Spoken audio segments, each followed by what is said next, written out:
Amara held tightly to the note she had received from a wealthy man. "I am your biological father." Tears fell down her cheeks as airport security came closer. How could saving this man's life on the plane change everything in just one day? Before we explore this amazing story of fate and hidden truths, please leave a comment about where you are watching from. Hit the like button and subscribe to join Amara on her journey as she uncovers a surprising connection to one of America's richest men. Will she accept her new situation or fight against it? Let's find out. In the heart of Chicago's South Side, where broken roads and neglected services painted a picture of inequality, 12-year-old Amara Johnson lived with her hard-working single mother, Letitia, in a small one-bedroom apartment with peeling paint and plumbing issues.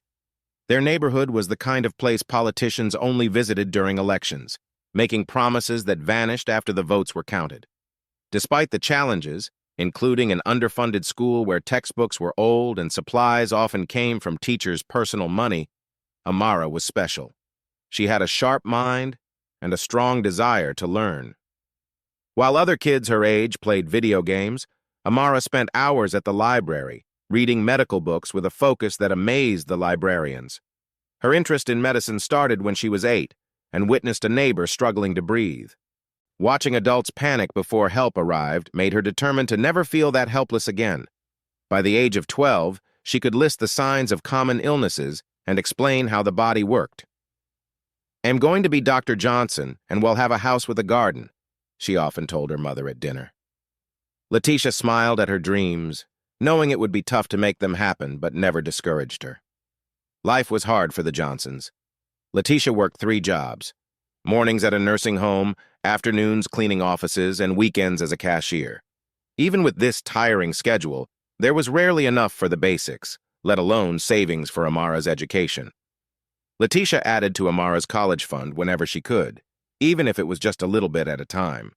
When Amara won first place in a citywide science contest for a project on affordable medical care, the prize included a chance to go on a school trip to London. The school would cover half, but the remaining cost was still a huge hurdle for their budget. "We'll work it out," Letitia promised, taking on more shifts and cutting expenses even further. On the night before the trip, Amara couldn't sleep, excited about her first flight and journey across an ocean. While getting a glass of water, she overheard Letitia on the phone, her voice low but serious. "I know it's been 12 years, but she deserves to know the truth eventually," Letitia said, wiping her face. When she noticed Amara in the doorway, she quickly hung up. "Just talking to some people, dear. Nothing for you to worry about." But Letitia's worried eyes said otherwise. The next morning at the airport, Amara had her first experience with air travel and also noticed some unfair treatment. Security questioned her passport more closely and searched her bag while her classmates passed through easily. Miss Bryant, her supportive science teacher, noticed and gently placed her hand on Amara's shoulder. "Keep your head high," she whispered. "Your intelligence will take you far." As they boarded the large plane, Amara watched as first-class passengers were treated with special care. Among them was a man she recognized from magazines and TV, Victor Harrington, founder of a huge tech company. He moved with a confidence that made her wonder what it would be like to feel so sure of fitting in. Little did she know, soon their lives would connect in ways neither could expect. 3 hours into the flight, while Amara was engrossed in her book, a disturbance came from first class. There were calls for help over the intercom, asking if there was a doctor on board. Amara's heart raced as she saw several crew members around a passenger who seemed unwell. From what she heard, someone might be experiencing a serious medical issue. When no one else came forward, Amara felt a strong urge to help. She unbuckled her seatbelt and stood up. "Amara, what are you doing?" Miss Bryant said sharply. "Sit back down." But Amara moved forward, determined to assist. "I know a bit about medicine," she told a flight attendant who blocked her way. "This isn't a game," the attendant replied firmly. "Please go back to your seat." But Amara persisted. "I can help. I believe he's having an allergic reaction." She pointed out visible signs, and the attendant's expression changed from doubt to curiosity as she took a closer look.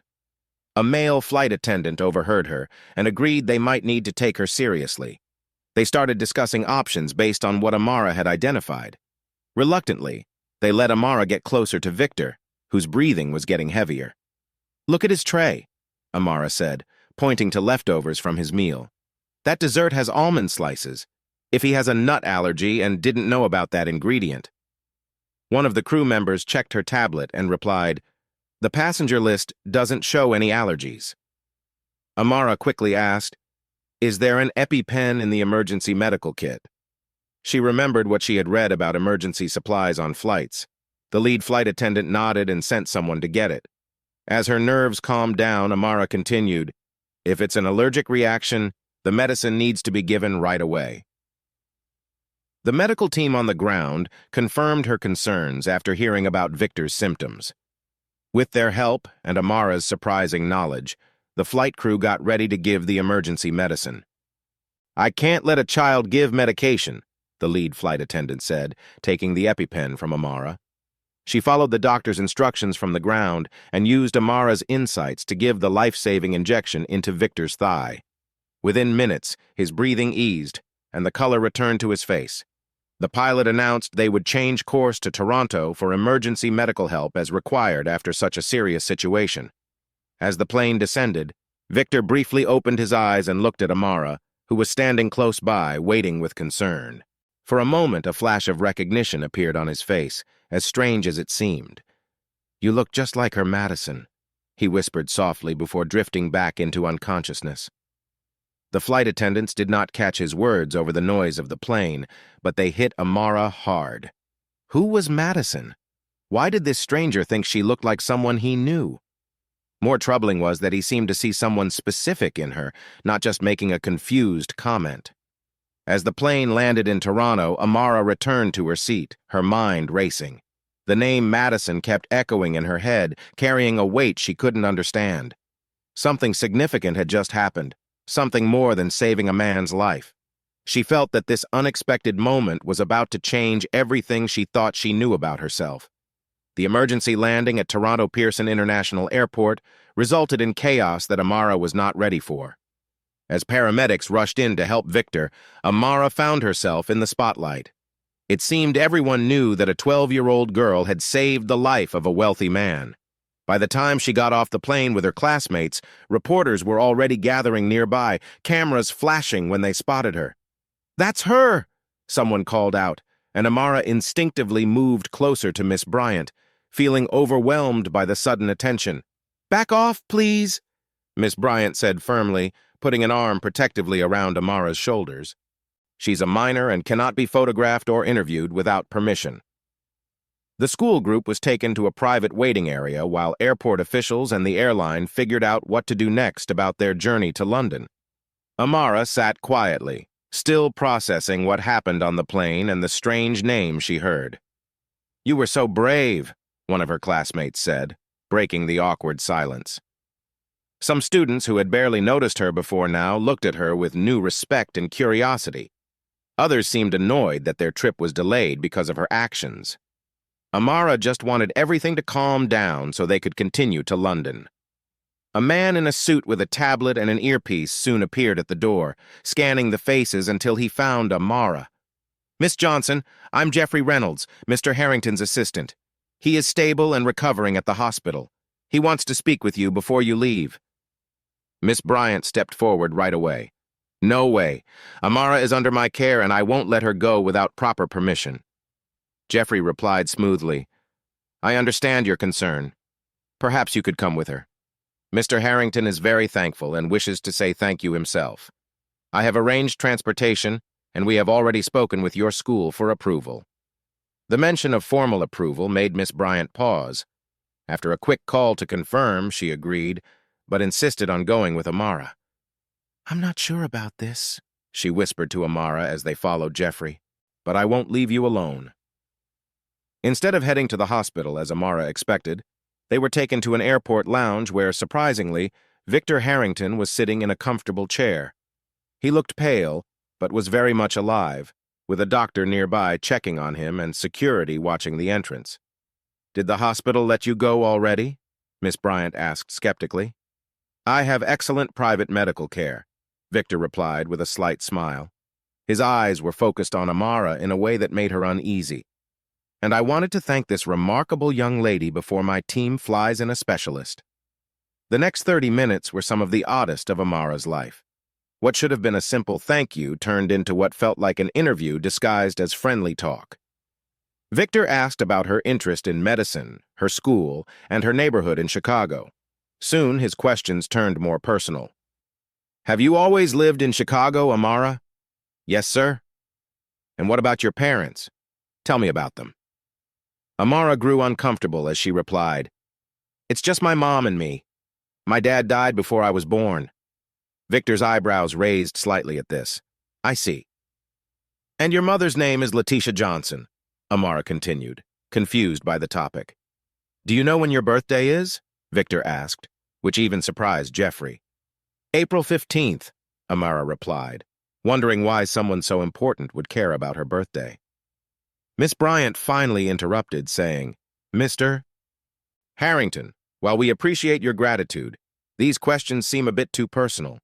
Amara saved your life, and we are glad you are recovering, but we need to join our group." Victor nodded, seeming to realize.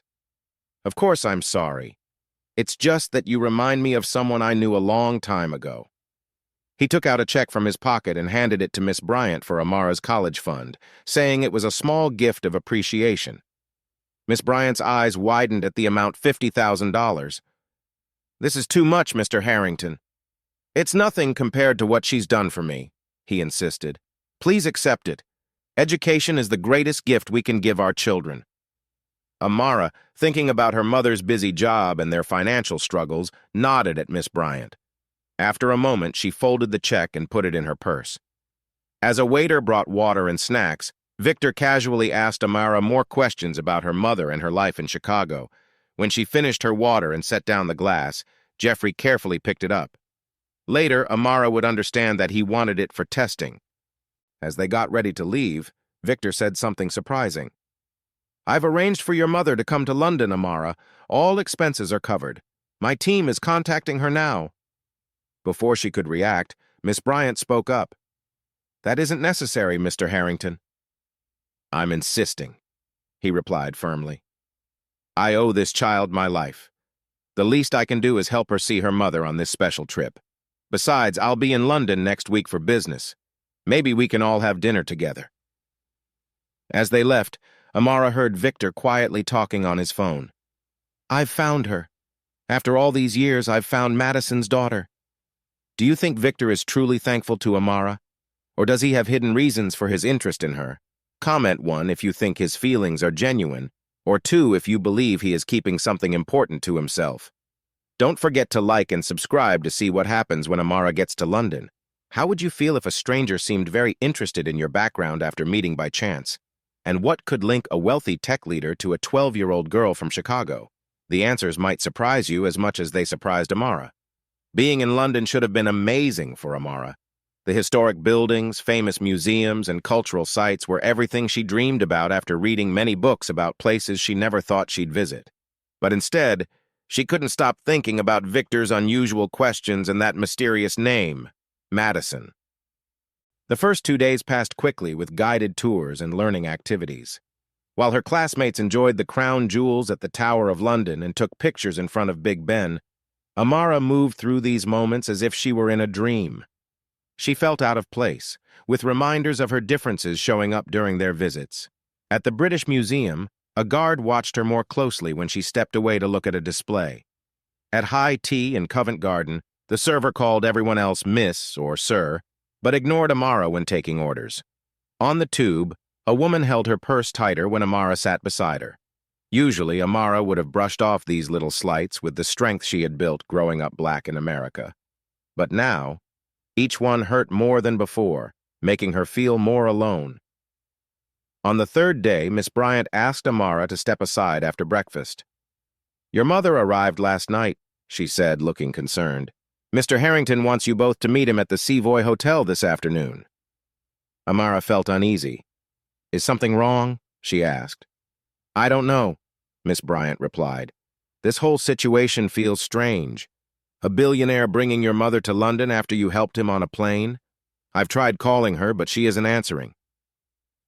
A luxury car picked Amara up at 2 o'clock. The driver was a formal British man who barely spoke. He took her to the grand entrance of the Savoy Hotel, where a doorman welcomed her inside like she was someone special, even though she wore her best but less expensive clothes. The fancy hotel lobby made her feel even more out of place. Crystal chandeliers hung from the ceiling, and well-dressed guests walked around confidently. A concierge approached her. "Miss Johnson, please follow me." She was taken to a private elevator that quietly took her to one of the top floors. When the doors opened, she saw a suite bigger than her whole apartment back home, with stunning views and fancy furniture that probably cost more than her mother made in a year. Victor stood by the window looking healthier than before. Next to him was her mother, who seemed nervous. "Mom!" Amara rushed over and hugged Letitia tightly. "I've missed you so much." "I've missed you too, baby," Letitia replied, her voice tense. Something felt off. Amara noticed her mother was rigid, and her eyes darted nervously between Victor and Amara.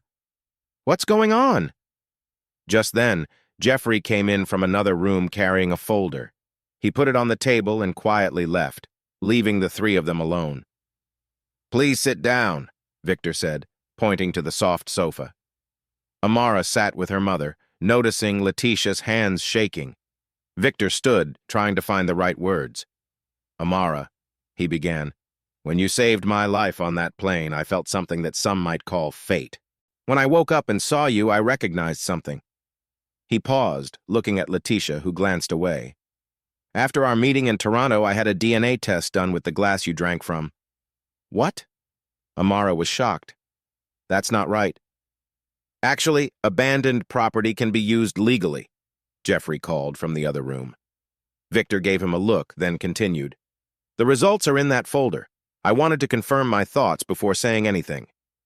Hesitating, Amara opened the folder to see medical papers with complex terms, but the main point was clear: 99.97% chance of paternity.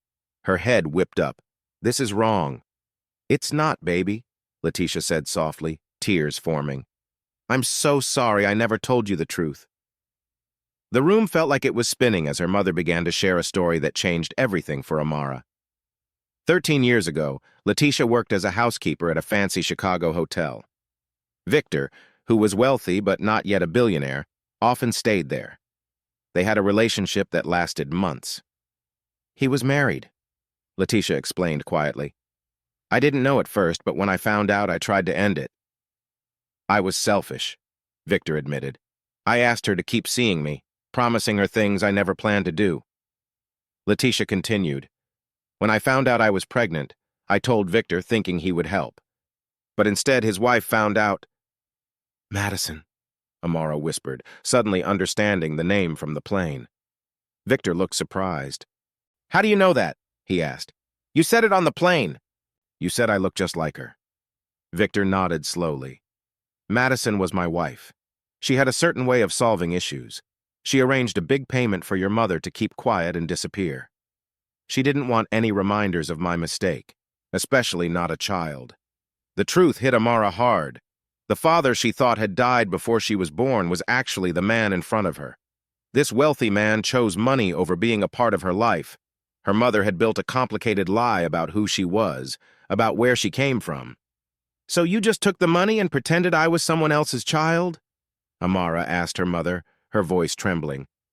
"How could you?" "I was young and scared," Letitia said, tears streaming down her face. "I felt like I had no choice. Madison made it clear what would happen if I didn't take the money. She threatened to make sure I would lose if I ever tried to fight for custody. The money came with lawyers and threats. And you, Amara," she said, turning to Victor with anger. "You just let your wife pay off your own child. You didn't even check to see if I was okay or if we had enough to eat." Victor looked ashamed. "I thought it was best for you to have a fresh start with your mother and enough money to be comfortable. I told myself I was doing the right thing by staying away." $10,000, Letitia said bitterly. "He thought that would support us forever. It was gone in 3 years with rent and basic needs. When I tried to reach out for help, my messages were blocked. His lawyers reminded me of the agreement I signed." Amara felt each truth hit her hard. She found out that Madison had passed away 5 years ago. Victor had remarried a woman named Jennifer, who knew nothing about Amara. He had 2 teenage sons who were her half-brothers, and she, Amara Johnson, was actually Amara Harrington, heir to a huge tech fortune. The weight of these truths was too much to bear. Without thinking, Amara ran from the room, ignoring her mother's cries. She dashed past surprised hotel staff and into the elevator, then out onto the busy London street, wanting to get away from everything. She ran as the rain began to fall, feeling lost in a foreign city with her world turned upside down. As the rain poured harder, Amara ran through the streets, tears mixing with raindrops on her face. She didn't have an umbrella or a proper coat, and most importantly, she didn't have a plan. All she knew was that she couldn't face her mother or Victor for one more moment. After walking for 20 minutes, she found herself lost in a city of millions, surrounded by homes that looked the same. As darkness fell, the streets felt more dangerous. A group of boys watched her, making her quicken her pace. Cold, wet, and scared, she ducked into a small store to escape the rain. The kind shop owner noticed her state and asked if she was okay. "I'm fine. Just caught in the rain," she said, pretending to look at shelves while thinking about her next steps. She had hardly any money in her pocket, not enough for a snack, let alone a place to sleep. Her phone had died hours ago. Then, 2 police officers entered, shaking off the rain. One greeted the shop owner, then noticed Amara. His tone changed. "Hello there. What are you doing out alone?" "Just buying a snack," she replied, reaching for the nearest chocolate bar. "American, are you? Where are your parents? You shouldn't be out here alone." Before Amara could answer, the first officer's radio buzzed, and he turned back with more interest. "There's a missing persons report for Amara Johnson, an American tourist, 12 years old. That wouldn't be you, would it?" Her heart sank. Of course they would be looking for her. Part of her had hoped to disappear completely. "I'm not missing," she insisted. "I'm just exploring." "Exploring alone in the rain without proper clothes?" the officer said, skeptical. "I need to call someone to come get you." As the officers prepared to take her outside, a young woman entered the shop, carrying a bright yellow umbrella. She approached Amara with a familiar tone. "There you are. I've been looking everywhere for you. Your aunt is worried sick." Amara stared in confusion. "Sorry, officers. My cousin wandered off while we were shopping. It's her first time in London," the woman continued smoothly. "You'll take her home now." The officers hesitated. "There's been a missing persons report." "Oh, that must be my aunt being dramatic." "You know how mothers are. He'll have her call it off right away."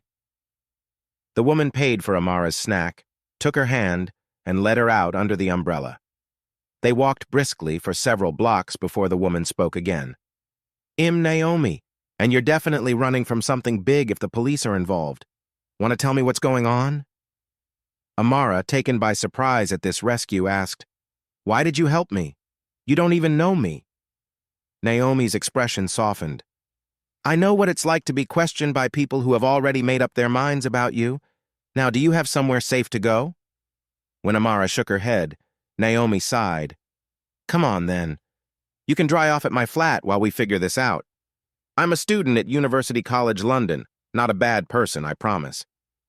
Naomi's small student apartment was messy but tidy, filled with textbooks, African art, and a cozy smell of cinnamon and cloves. She lent Amara dry clothes that were oversized but warm, made her tea, and listened quietly as Amara shared her unbelievable story. "So, you're telling me," Naomi said when Amara finally finished, "that you saved a billionaire on a plane. He recognized you as his hidden daughter, brought your mom to London for a big reveal, and then you ran away." Amara nodded, feeling downcast. "My whole life has been a lie.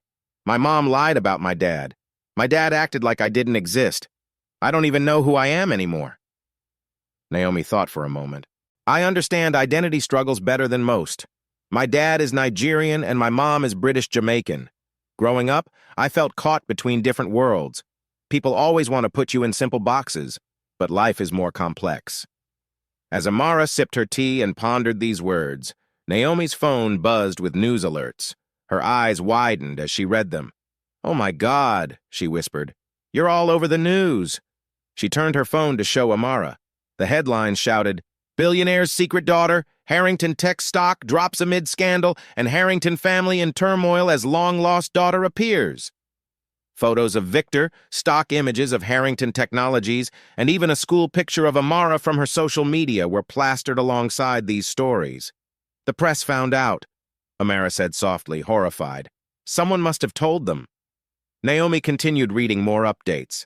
Harrington tech stock has dropped since trading opened. Rumors of past discrimination lawsuits are resurfacing. And his family has been seen leaving their home with a lot of security, and they aren't saying anything. Meanwhile, search efforts were happening across London. Letitia was working with the local police, worried about her daughter. Miss Bryant had organized the school group to search tourist areas, and Victor Harrington had hired many private investigators to find the daughter he had ignored for years, trying to address both his concern and his tarnished public image. As night fell, Amara curled up on Naomi's sofa under a borrowed blanket, feeling tired from everything.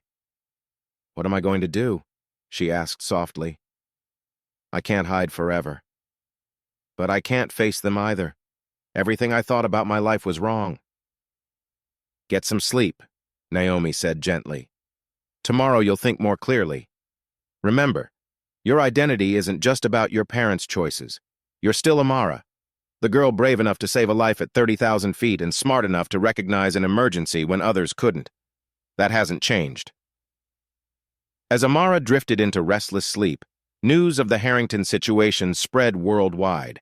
By morning, it would be the biggest story everywhere, discussed by people online and on television. The family drama had turned into a public spectacle, with Amara unwittingly at the center of a story about race, wealth, and hidden truths. Morning sunlight came through Naomi's thin curtains, waking Amara from her troubled sleep. For a moment, she forgot everything that had happened. But soon, reality hit her like a wave. She was in a stranger's apartment in London. Her mother had lied to her all her life. Her father was a billionaire who had kept her a secret, and now everyone knew. Naomi was already awake, making coffee and looking at news updates on her laptop. "It's getting bigger," she said. "They're calling it the Harrington Revelation now. Your father has confirmed you are his biological daughter and is asking for privacy during this time. He's also taking a break from his company to focus on family," Amara sighed. "So he's trying to control how this looks." "That's what powerful people do," Naomi agreed. "Stock prices have stabilized a bit." Just then, there was a knock at the door that made them both pause. Naomi peeked through the peephole and relaxed. "It's just my neighbor." But when she opened the door, a well-dressed woman in her 40s stood there. "I'm Angela Carter, lawyer. I believe Amara Johnson is with you." Naomi's face gave nothing away. "I don't know what you're talking about. Please, I'm not here to cause trouble. Miss Johnson's mother hired me to help with this situation. A friend at the university mentioned you might be sheltering her." Naomi hesitated, then looked at Amara, who moved into view. "It's your choice." After thinking it over, Amara nodded. "You can let her in." Angela entered the small apartment with a professional grace that suited the setting. She placed her briefcase on the coffee table and spoke directly to Amara. "First, your mother wants you to know she loves you and is very worried. She's at the Savoy, but is ready to meet you wherever you feel comfortable." "I am not ready to see her yet," Amara said, crossing her arms. "I understand," Angela said. "Mr. Harrington wants to meet with you and your mother at noon today. His legal team will be there." Before Amara could say no, Angela continued. "You should know what's at stake. As Victor's biological daughter, you might have claims to the Harrington fortune despite your mother's past agreement. The scandal is hurting his company badly. He wants to show a united family front to control how this is viewed." "He just wants to buy me off," Amara said bitterly. "No, he wants to make amends," Angela corrected gently. "What matters is securing your future." After more discussion, Amara reluctantly agreed to the meeting, with Naomi coming along for support. Angela arranged for a car to take them to a private law office instead of going back to the Savoy, a place that Amara found neutral and friendly. The meeting room was impressive, featuring a long wooden table surrounded by leather chairs. Letitia was already there and stood up when Amara walked in, but paused when she noticed her daughter's cautious look. Victor sat at the table's head, with Jeffrey and two lawyers beside him. His face brightened when he saw Amara, but she avoided looking at him. "Thank you for coming," he said once everyone was seated. "I know this situation is tough, and I take full responsibility for the hurt my past actions have caused." One of his lawyers pushed some papers across the table. "We have prepared an agreement that covers Amara's future safety and well-being. This includes funding for her education, a trust fund that will provide yearly income for both Amara and Letitia, and a new home wherever they choose. It also includes medical coverage, travel allowances, and investment opportunities." Angela asked, "What does this agreement require from us?" "DNA confirmation, but that's just a formality given the test results we already have," the lawyer replied. "It also includes a mutual agreement not to say negative things about each other, a shared statement about the family relationship, and a plan for how Amara will join Victor's life, with scheduled visits and family events." "You want to act like a family now that everyone knows I exist?" Amara said, finally speaking up. "What kind of visits do you have in mind?" "Monthly visits to start," Victor answered. "Video calls in between, holidays together if possible. I want you to know your half-brothers and be part of our family in a way that feels right to you." "And what about your wife?" Amara pushed. "Is she ready to welcome me into your perfect life?" Victor flinched. "Jennifer is still coming to terms with this news. She'll understand." Letitia, who had been silent, finally spoke. "Amara, I know you're upset with us, and you have every right to be, but this agreement offers you chances I never could. You could go to any college and become a doctor like you've always wanted." "So I should just forget everything because he has money?" Amara asked. "Act like the last 12 years didn't happen?" "Not at all," Victor interjected. "I don't expect or deserve instant forgiveness. I just want a chance to make things right." Something in his voice made Amara really look at him for the first time. She saw his pale skin and the slight shake in his hands. "You're hiding something," she said suddenly. "What is it?" Victor exchanged looks with Jeffrey, who nodded slightly. "I found out I have a serious illness 3 months ago. The doctors say I have 8 months to a year to live." The news hit everyone hard, causing shockwaves around the room. "That's why you're doing this now," Amara realized. "You want to clear your conscience before you go." "Yes," Victor admitted. "Finding you was unexpected. But when I saw you on that plane and recognized your mother's features in your face, I knew I couldn't leave this world without acknowledging you as my daughter and trying to fix things."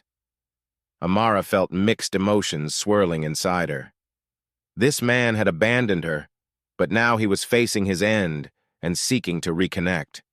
"You want to buy my forgiveness, not earn it," she said finally. "Money doesn't fix what you did."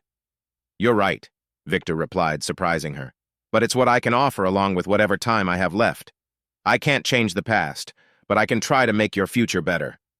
The negotiation carried on for another hour, with lawyers suggesting changes and Angela firmly advocating for Amara's interests. Just as it seemed they might reach a difficult point, the door opened unexpectedly. A tall blonde woman stepped in, wearing expensive clothes and makeup, but her eyes were red and her expression tense. "Jennifer," Victor said, standing quickly. "You shouldn't be here." "I think I should," she replied coolly, looking straight at Amara. "So this is her?" An uncomfortable silence fell over the room as Jennifer Harrington, Victor's wife for 8 years and mother of his 2 sons, took in the girl who represented Victor's past mistakes. Then she spoke again, stunning everyone. "I knew about you," she told Amara. "Not specifically who you were, but I knew Victor had a child from before we married. I didn't ask questions when he mentioned a past arrangement." Amara couldn't believe it. "You knew he had left his own child, and you were okay with that?" "I convinced myself it wasn't my business," Jennifer admitted. "I thought the child was better off away from Victor's complicated life." Her gaze turned to Letitia. "I saw you as someone who had trapped a wealthy man. It was easier than facing my husband's responsibility." This honesty broke through the formal atmosphere, revealing the human reality underneath. "And now?" Amara asked. Now I see a child who deserved better from the adults in her life, Jennifer said softly, including me. She turned to Victor. I'll support whatever agreement you reach, but don't expect me to pretend this situation isn't uncomfortable for us all. As she left, Amara faced a choice that could change her life. Accept Victor's offer and the opportunities it brought, or reject it and return to Chicago with her mother, back to their simpler life. Was a dying man's money and late acknowledgement worth the emotional cost? What would you do if you were in Amara's shoes? Would you take the deal for the chances it offers, or would you turn it down to keep your sense of self-respect? If you think Jennifer was brave for facing this tough situation, let us know. How would you feel if you discovered your life was built on secrets? Would you forgive those who kept the truth from you? The next part of Amara's journey might surprise you. 2 weeks later, Amara found herself back on the cracked sidewalk outside their apartment in Chicago's South Side. She breathed in the familiar smells of car exhaust, barbecues from neighbors, and sweet roses from Miss Dolores' garden. After the chaos of London, the media attention, and the intense discussions, home felt both comforting and strange, like a beloved sweater that didn't quite fit anymore. The school trip had gone on without her after she and Letitia decided to return early. Miss Bryant had been understanding but concerned, urging Amara to reach out if she needed anything. Naomi had insisted they share contact information, calling herself Amara's big sister in London for whenever Amara came back to England. Now, as they pushed their suitcases along the bumpy path, Amara and Letitia were not only dealing with the physical challenges, but also the feelings that had changed so much between them. "Are you sure about this?" Letitia asked quietly as they reached their door. She was talking about the choice they had made in London after days of serious talks and emotional moments. They had turned down Victor's tempting offer of instant wealth and public recognition. Instead, they accepted a trust fund to help Amara pursue her dream of medical school while keeping their independence. No big houses, no fancy cars, and no staged family events. "I'm sure," Amara replied as she helped her mother with the tricky lock. "This is our home. We'll do this our way." Inside, the apartment seemed smaller than Amara remembered. It had one bedroom, one bathroom, a living room that also served as Amara's sleeping area, and a little kitchen where Letitia had taught her to cook family recipes. The furniture was worn but tidy, and the walls were decorated with school achievements and family photos. While it might not be much to others, it was theirs, built with Letitia's hard work and sacrifices. Unpacking didn't take long. They had just settled on the sofa, feeling tired, when Letitia's phone rang. Her expression changed as she answered. "Yes, this is she. No, that's not possible. We're not." She covered the mouthpiece and whispered to Amara, "It's Victor's security team. They say he's on his way here right now." Amara's stomach dropped. "Here? To our apartment?"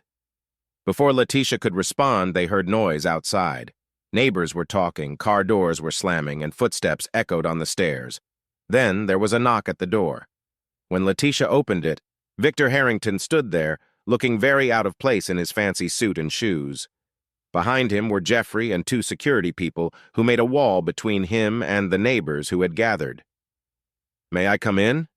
Victor asked, like he was just stopping by for a friendly visit, not showing up unannounced in a neighborhood he had never been to before. Letitia hesitated but stepped aside. As Victor walked into their simple apartment, the difference between his life and theirs was clear. He looked around with a serious expression, noticing the water stain on the ceiling, the patched curtains, and the old kitchen appliances. "Why are you here?" Amara asked boldly, standing firm in the middle of the living room. "I respect your decision," Victor replied, "but I realized I can't really understand your life without seeing where you grew up. I wanted to know more about your experiences." "You could have called first," Letitia said, her arms crossed. "Would you have agreed if I had?" Victor gently countered. Letitia couldn't deny his point. It felt intrusive, but Amara thought it might be important for him to understand the realities of the life his choices had shaped for his daughter. As they talked, the old air conditioning unit in the building sputtered and stopped working, a common issue during Chicago summers. The music from a neighbor's apartment thumped through the thin walls, and distant sirens sounded in the background. These everyday challenges that Amara and Letitia had learned to ignore clearly bothered Victor, who had been sheltered from these experiences. Just as the conversation started to ease, loud shouts erupted outside. They rushed to the window and saw a police officer talking to a teenage boy from the building, a 16-year-old named Marcus who went to Amara's school. The officer had him against a patrol car, asking for identification and questioning why he was there, even as Marcus explained he lived there. "This happens all the time," Amara told Victor, noticing the shock on his face. "Marcus gets stopped at least once a week just walking home from practice. They say he looks suspicious. It started when he turned 14 and got taller." Victor watched in silence as more neighbors came out, some filming with their phones, others yelling that Marcus belonged there and lived in apartment 3C with his grandmother. The officer remained harsh until an older man, Mr. Washington, a respected retired teacher, stepped in calmly but firmly, insisting Marcus must be released. "That's Mr. Washington," Amara said. "He taught at my school for 40 years. The police listen to him because he knows all their supervisors." Eventually, Marcus was released with a warning for simply sitting outside his own building. While this was a usual occurrence for the neighborhood, it clearly affected Victor. "This is what you deal with regularly?" he asked, his voice strained. "This is normal for us," Letitia replied simply. As evening approached, it became clear Victor's security team felt uncomfortable staying in the neighborhood after dark, their unease obvious. But something surprising happened as neighbors learned who was visiting apartment 2B. Instead of harassing Victor, the community rallied around Amara. Mrs. Rodriguez brought over her famous empanadas for him. Mr. Washington came to introduce himself, confident and articulate. Teenage girls from Amara's school gathered in the hallway, laughing but making sure Amara wasn't bothered by the media or taken advantage of by her new father. Victor saw the close-knit community that had supported Amara, despite their limited resources. He noticed the library where she had spent hours learning, the community garden where neighbors shared fresh vegetables, and the basketball court where kids played under the watchful eyes of caring adults. This was a kind of wealth he had never considered before. As night fell, Victor prepared to leave, clearly moved by what he had seen and felt. "I understand better now," he told Amara at the door. "Thank you for letting me see your world." "It's not perfect," Amara replied, "but it's real. These people have been family to me in ways you never were." Victor nodded, accepting the truth in her words. "I have a favor to ask you," he said. "I know you don't want to move or change your life a lot. I respect that, but would you think about spending some weekends with me when I'm in Chicago for my treatments? No press, no pressure. Just time to get to know each other." But the truth about his illness was clear. Later that night, after Victor left and the excitement in the building faded, Amara and Letitia sat at their small kitchen table, having a late dinner and thinking about the day. "What are you thinking?" Letitia asked, watching her daughter push food around her plate. "I'm thinking about what family really means," Amara replied slowly. "Victor is my biological father, but he wasn't there for my first steps or my first day of school when I was scared or when I won science fairs. You were there. This community was there." She paused to gather her thoughts. "But he's trying now, and he's unwell. I don't know if I can fully forgive him, but maybe I can let him be part of my life while he still has time." Letitia reached across the table to hold her daughter's hand. "Whatever you decide, I'll support you.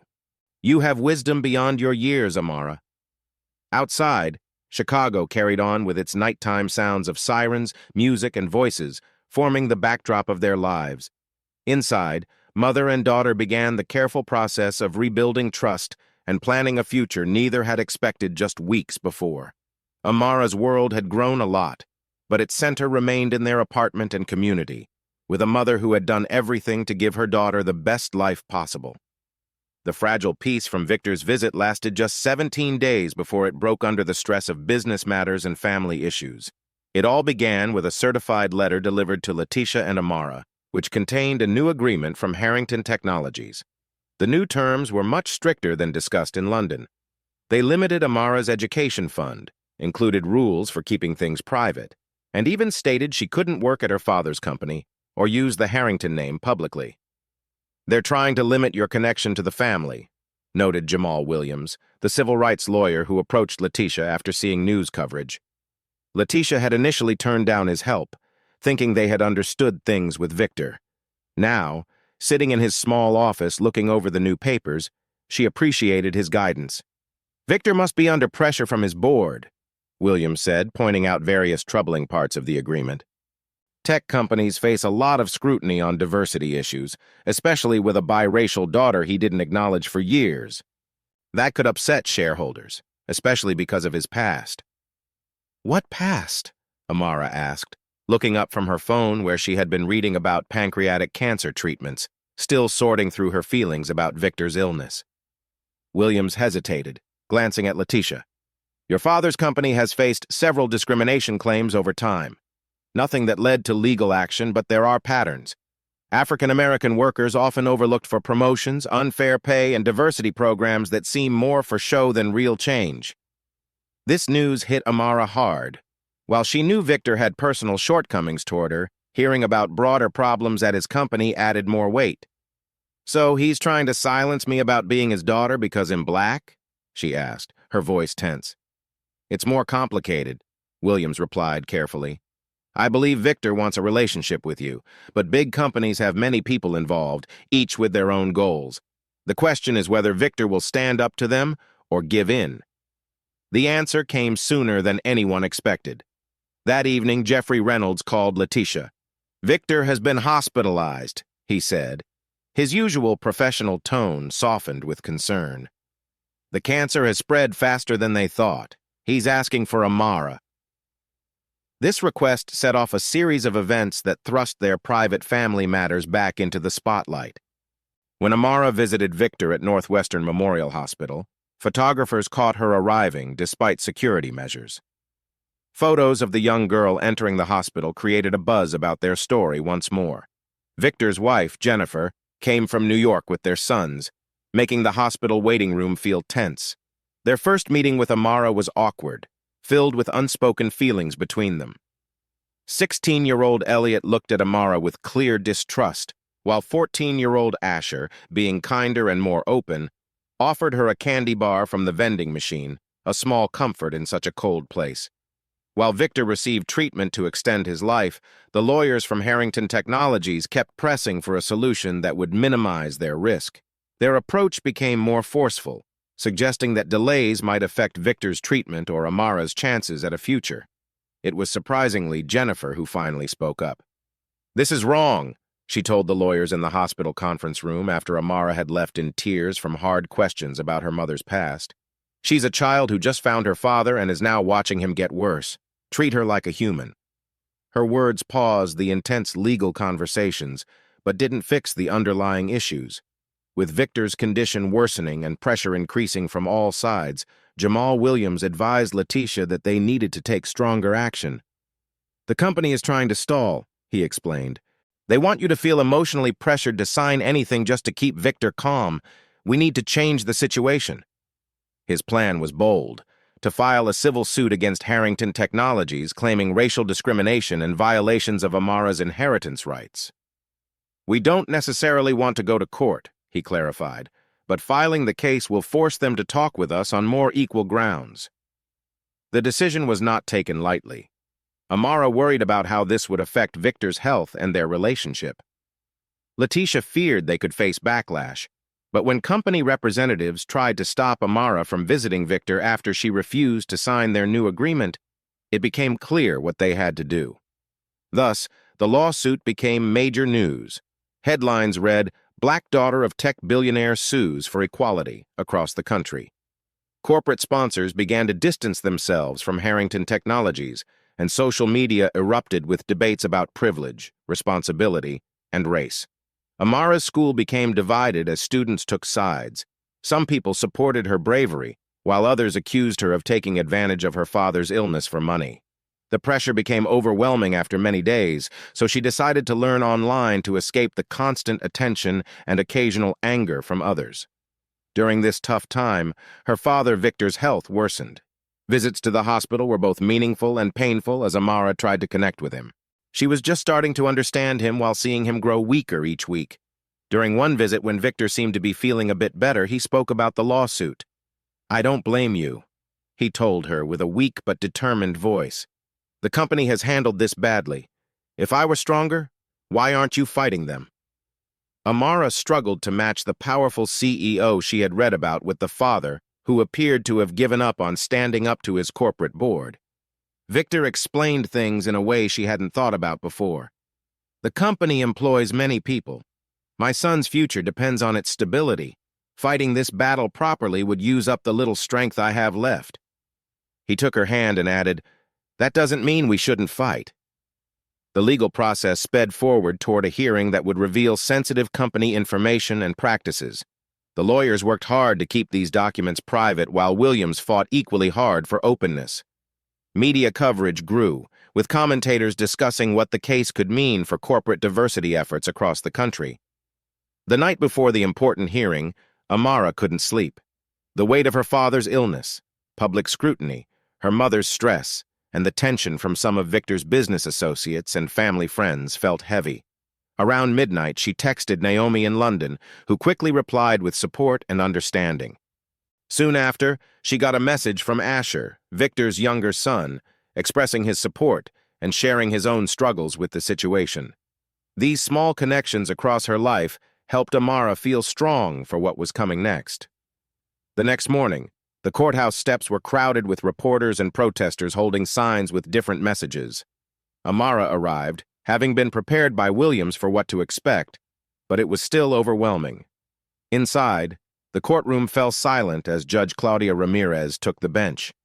The next 3 hours were filled with intense discussions about document access, witness statements, and the case itself. Amara sat up straight next to her mother, feeling the importance of the situation go beyond her own feelings. This case was about more than her connection with Victor or her place in the Harrington family. It raised important questions about recognition, responsibility, and fairness in society. When it was her turn to speak, Amara shared her story with surprising clarity for her age. She talked about growing up thinking her father was gone, the shock of discovering her true background, and the complicated feelings of building a relationship with Victor while seeing him get weaker. Most importantly, she addressed how some people tried to downplay her connection to the Harrington name. "I never asked to be in this situation," she told the attentive courtroom. "I never asked for wealth or special treatment. All I want is recognition for who I am and respect for my mother, who raised me alone.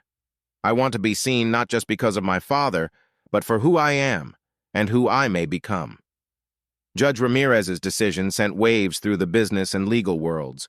She ordered mediation instead of going straight to trial and stated that Harrington Technologies could not treat Amara differently from Victor's other children. More importantly, she ruled that important company documents showing troubling hiring and promotion patterns must be made public. "Family issues can be complex and personal," Judge Ramirez said. "However, when these family issues involve corporate actions that might break fairness laws, they become matters of public concern. This case is not just about one child's right to recognition, but also about how we, as a society, address ongoing inequalities that affect lives and opportunities today." As Amara left the courtroom, surrounded by her legal team and supporters, she felt both relieved and drained. The judge's decision was a big win, but it had come at a great emotional cost, and the hardest challenge lay ahead, finding peace with the father she had only just found before he was gone. 6 months after Judge Ramirez's important ruling, autumn painted the city in beautiful shades of gold and red. Amara sat by Victor's hospital bed, reading aloud from a book they both enjoyed about medical ethics. The once powerful CEO was now physically weak from his serious illness, but in other ways Victor had grown beyond the man he used to be. The legal battle had not turned bitter, but had resulted in a settlement that changed Harrington Technologies and the lives of everyone involved. Under pressure from Judge Ramirez ruling and facing bad publicity, the company's board finally agreed to Victor's request for a resolution that fully recognized Amara's place in his life. The agreement included much more than financial support. Harrington Technologies created the Amara Johnson Scholarship Foundation to help underprivileged students interested in STEM fields, revamped its diversity initiative, and improved hiring practices with transparency and accountability. Most importantly, for Amara, Victor, Jennifer, and their sons, publicly welcomed her as a true member of the Harrington family without any doubts. While the money and educational opportunities were important, what mattered most to Amara was that her existence would no longer be a secret, and her relationship with her biological father was finally honored openly. For Letitia, the settlement included money to start a health clinic in their neighborhood, addressing a crucial need she had seen during her years working in healthcare. The clinic would offer basic care and health education to a community long underserved by the healthcare system. Letitia left her multiple jobs to run the project, finding purpose in turning her struggles into new opportunities for others. Victor's family also underwent transformative changes through this journey. Jennifer had a big change of heart about Amara. After months of awkward moments and tough talks, she finally realized her own hidden biases and accepted a deeper view of family than she had thought possible. Today, she sat across from Amara in Victor's hospital room. Her fancy clothes and well-groomed nails stood out against the tired look in her eyes from long nights in hospital chairs. "He's having a good day," she said softly as Victor napped while Amara read to him. "He's stubborn," Amara replied with a faint smile. "Must be where I get it from." Their easy conversation was something they could not have imagined a few months ago. Victor's sons had taken their own time to accept their half-sister. Elliot, the older brother, had stayed distant the longest. He felt uneasy with Amara suddenly entering their lives during a tough time in his teenage years. But everything changed during a family dinner when Amara stood up for him during a discussion about his schoolwork. "Not everyone shows their intelligence the same way," she said confidently. "School might not be where Elliot shines." Her support had broken down his walls. Asher was different. He had warmed up to Amara quickly, intrigued by her medical knowledge and impressed by her strength. He even visited her school during a trip to Chicago, wanting to understand her life better. These developing bonds had become the surprising outcome of a difficult year. What started as a scandal that nearly broke two families had slowly and painfully changed into a new, unique family structure. As afternoon turned to evening, Amara noticed Victor watching her, now fully awake. "We should talk," he said, his voice weak but firm. "About Madison?" "Madison," she echoed, remembering the name that had started it all. Victor's first wife had handled Letitia's departure. Many said Amara looked like her, though she had passed away long before Amara was born. "What about her?" Amara asked carefully. Victor pulled a small leather journal from under his pillow. This was hers. "Why do you want me to have it?" she wondered. "Because it holds truths I only learned after she died," he explained. "Truths about why she helped keep you hidden from me and everyone else." With Jennifer's quiet support, Victor shared the final piece of Amara's story. Madison, he had thought, had only acted out of anger or to protect their reputation. The journal revealed she had secretly kept in touch with Letitia for years, providing money and checking on Amara's well-being without Victor knowing. "She made me promise never to tell you," Victor said. Letitia confirmed this. "She said if you ever knew, I would take over everything, and she wanted you to have choices." What surprised Victor the most was learning that Madison had set up a trust fund for Amara that he hadn't known about until recently. It was meant to be accessible on Amara's 18th birthday, no matter how her connection to the Harrington family unfolded. Madison had her complexities, Victor said with a sigh. "Our marriage was struggling long before my affair with your mother. She couldn't have children, which really hurt her. When she found out about you, her feelings were not just jealousy or pride. According to the journal, Madison had helped separate Amara from Victor to shield her from what she saw as his emotional limits and the negative effects of great wealth. Madison believed Amara would grow stronger away from the Harrington privilege, but still have financial support in life. She was right about some things, Victor acknowledged. Look at who you are becoming, thanks to your mother's love and your own hard work. Would you be the same if you'd lived in my world of luxury? Probably not. As the evening continued, the pieces of a complicated story began to fit together. When the hospital staff insisted Victor needed rest, Amara and Jennifer walked to the parking garage, the cool October wind swirling around them. "Will you come to the funeral when it happens?" Jennifer asked honestly. We want you there with our family." "I'm not sure I belong there," Amara replied. "Many still see me as an outsider." "You are Victor's daughter," Jennifer stated firmly. "You belong wherever you choose to belong. The rest of the world will adjust." 2 weeks later, Victor's battle with cancer ended softly as he slept. The funeral at St. Thomas Church in Manhattan brought together business leaders, politicians, and celebrities. Media outlets covered the event closely, noting Victor's daughter standing between her half-brothers in the front row. Amara wore a simple black dress bought for the occasion. Her mother stood beside her, offering silent support through the emotional service. The following spring, as Chicago thawed from winter, Amara sat for an interview for a prestigious medical high school. On her wrist was Victor's watch, a gift from Elliot after the funeral. In her pocket was her mother's cherished keychain, a simple reminder of the woman who truly raised her. When the interviewer asked what inspired her interest in medicine, Amara shared the story of saving a stranger on an airplane who turned out to be her biological father. "But my mother is the real hero of my story," she added. "She taught me that family is not just about blood or DNA. It's about who stands by you, sacrifices for you, and helps you become your best self." As she left the interview, feeling good about how she had done, Amara noticed a young girl sitting nervously in the waiting area, clearly feeling out of place. Remembering her own past fears, Amara stopped to encourage her. "You belong here as much as anyone," she said softly. "Your unique view is exactly what medicine needs." Walking home through her changing neighborhood where a new health clinic was being built, Amara reflected on the remarkable journey of the past year. From a girl who saved a stranger's life to a daughter discovering her identity, privilege, and sense of belonging, she had grown and learned. The pain and chaos had turned into a purpose.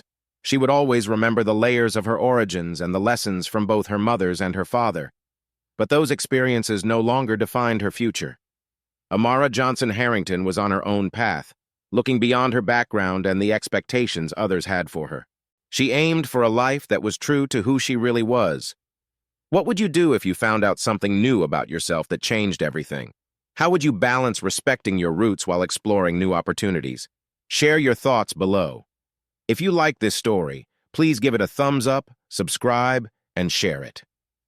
Thank you for following Amara on her journey of discovery, forgiveness, and personal growth. Our true identity comes not just from our past, but from the choices we make and the people we become. Amara's journey shows us that family is defined not only by blood, but by love, support, and being there for each other. While wealth can offer chances, it can't replace true human connections. Victor's riches could not make up for the time he lost or the bond that grows from shared moments. The story also teaches the importance of truth. Secrets and lies, even when meant to protect, can eventually cause more harm. Letitia and Madison believed they were doing the right thing for Amara, but keeping the truth from her only led to more pain. Amara's life shows how personal experiences and social issues are often linked.